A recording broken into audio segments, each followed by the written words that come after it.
We tend to picture the ancient Greek gods as enlightened, celestial beings. The reality is closer to a corporate boardroom where the executives possess absolute cosmic power but operate with zero accountability. They were a deeply dysfunctional family running the universe. Take Zeus. As the supreme ruler of Olympus, he was theoretically the cosmic referee in charge of justice and order. In practice, he spent his time transforming into animals to seduce or kidnap mortals, demonstrating a terrifying disregard for personal boundaries or consent. His wife, Hera, embodies a tragic paradox. She is the goddess of marriage, yet forever trapped in a toxic union. Instead of holding her husband accountable for his actions, she channeled her fury outward, unleashing elaborate curses on the very women and children Zeus victimized. Then there is Poseidon, the god of the sea, who governed through sheer emotional volatility. He would flood crops or level coastlines over minor perceived slights. When he lost a city naming contest to Athena, he threw a tantrum and caused a massive earthquake, acting on petty human impulses. At the very peak of this cosmic hierarchy sits a total vacuum of justice. When those at the top make mistakes or act out of spite, the consequences inevitably crash down on the mortals below. While the rulers created chaos, others isolated themselves just to keep the universe functioning. Hades spent his existence managing the ancient equivalent of divine logistics. He ruled the underworld with a quiet, brooding authority, ensuring millions of souls kept their place in the dark. Hestia, the goddess of the hearth, maintained the foundational systems of the world through a strategy of total avoidance.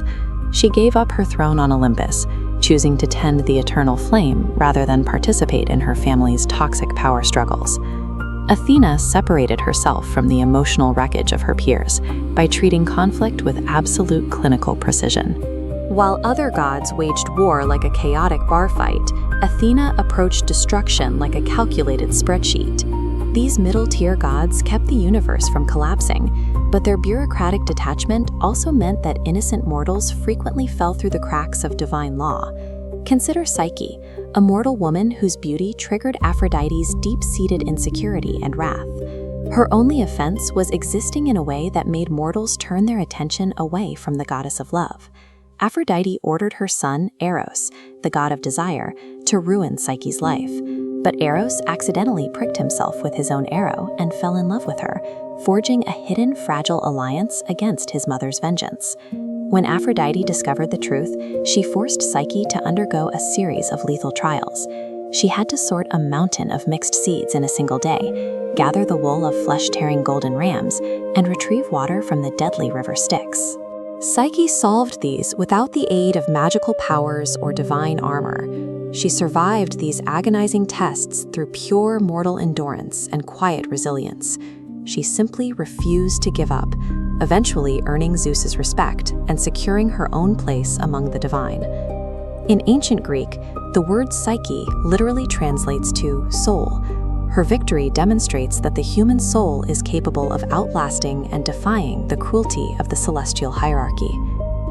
Medusa began her life as a mortal girl who sought sanctuary in devotion. As a priestess to Athena, she spent her days sweeping temple floors and whispering prayers, committed to a life of sacred duty. Her downfall began when Poseidon cornered her. There, within the safe confines of Athena's own sacred temple, the sea god violated Medusa, shattering her sanctuary. When Athena discovered the desecration, she delivered a shockingly unjust verdict. Instead of confronting Poseidon, she punished the victim. Athena shifted the blame entirely onto Medusa to protect the institution's pride and uphold the unspoken rule of divine immunity. Athena's touch turned Medusa's hair into writhing serpents, and her soft gaze into a lethal weapon. This new form enforced weaponized isolation, a life where looking at another soul meant destroying them, ensuring her story remained buried in silence. Medusa represents a casualty of a corrupt system. She was a mortal destroyed because absolute power will always protect itself first. Modern historical lenses have actively begun to reclaim these figures, separating the labeled monsters from the self-serving propaganda of the heroes who slayed them. Medusa's legacy has evolved from a cautionary tale. Today, she stands as a symbol for survivors, a figure of resistance, and a representative for those who have been forcibly silenced by institutions. The ancient Greeks likely never intended for their pantheon to serve as flawless moral compasses.